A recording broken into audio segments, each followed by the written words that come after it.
pupunta tayo sa ating profile. Tapos, i-click natin yung apat na bilog na yon. Click natin yung professional dashboard. Pag nakita natin yung payout, click natin yan. Then, doon sa upper right side, yung setting symbol doon, i-click natin yon. And then, dito natin makikita yung information natin sa payout. So, screenshot natin to. Kung saan tayo nagkamali, doon natin screenshot. And then, indicate natin, bibilugan natin kung saan tayo nagkamali. So, isi-save natin yan. Kasi, kailangan natin yan mamaya para sa attachment. Save natin sa photos. So, okay. Then, after that, i-click natin yung update. Ayan siya. Pag click natin yung lalabas ito, yung contact payout support. Click natin yon. Then, dito tayo mamimili kung ano yung gusto natin i-select. Ako, ang pinili ko yung in-stream ads. Doon kasi magkamali. And then, piliin natin itong how do I upload or update my payout tax information. Then, after that, mamimili tayo ng yung file, yung screenshot natin kanina. Yan, photo library yung sa attachment. Kukunin natin yun. I-attach natin yun. Then, after that, pag na-attach na natin, gagawa tayo ng letter para kay Lolo Mets. Sasabihin natin kung saan tayo nagkamali at ano ang gagawin.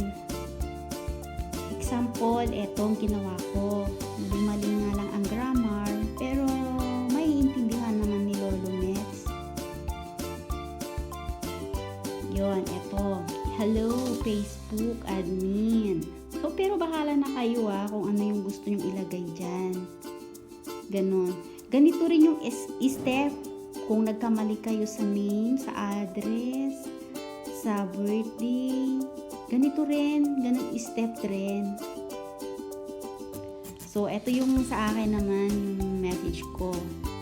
Hello, Facebook admin. I would like to update my tax classification because I mistaken input business. Yun. Tapos, sensya na mali ang aking English and ako marunong. Then, I would like to change into individual. Wait lang natin So, after natin ma-send pala to, mga ilang segundo lang, minuto, babalik tayo sa ating profile. Doon sa profile natin. Pupunta tayo doon sa help and support. Yun, send na natin. So, ngayon, babalik na tayo dito sa ating profile. So, doon tayo sa help and support. I-click natin tong support inbox. Nandun yung reply ni Lolo Mets. I-click natin yung reply niya. And then, isusulat ulit natin sa reply yung ginawa nating message kanina doon sa kabila. Yun ulit.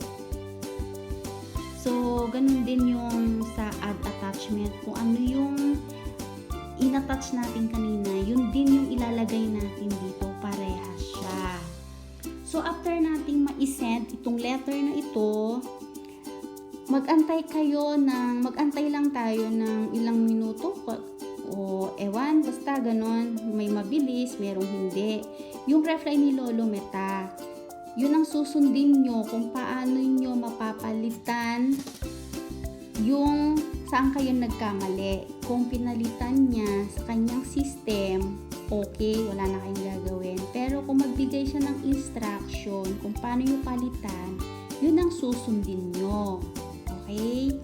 So, babalik kayo doon. Doon din kung paano yung inano kanina doon sa my update. Yun, i-click nyo doon. Pwede na kayo doon. Pag ganun yung instruction niya, doon yung papalitan din. So, ganun lang. So, kung may tanong kayo, okay lang. Kaya ko naman explain kasi nagawa ko nga eh. Kahit magulo ako mag-explain, nagawa ko naman. So, napalitan yung akin. Nagkamali din kasi ako sa business. So, kailangan individual siya. So, eto na. Iatas na natin yung kanina. And then, okay na. Send na. Pero, hindi ko isi-send kasi nakapag-send na ako. Okay na yung akin.